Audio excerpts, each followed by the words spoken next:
ana freedom ya kuongea kwa sababu serikali yenye iko pia penye wako wanamuongea juu yake.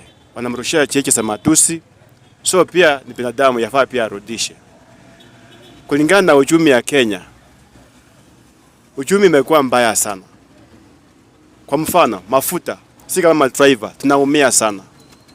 Mafuta iko juu, ukiambia customer ongeza bei kidogo, anaona kama amemdhulumu.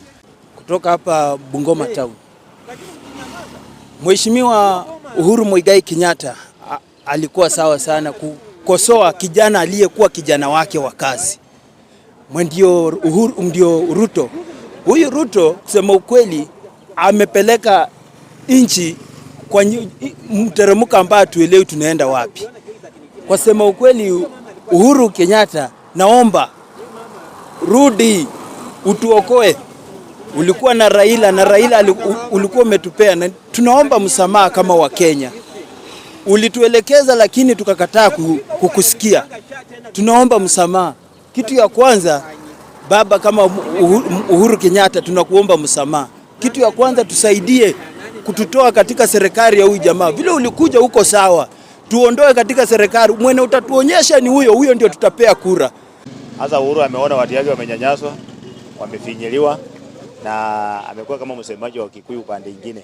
Na lazima tu aseme na Kikuyu wamsikilize kwa sababu kuna vile anataka kusaidia watu yake na watu wa Kenya wote. Kuna siri yenye ameona.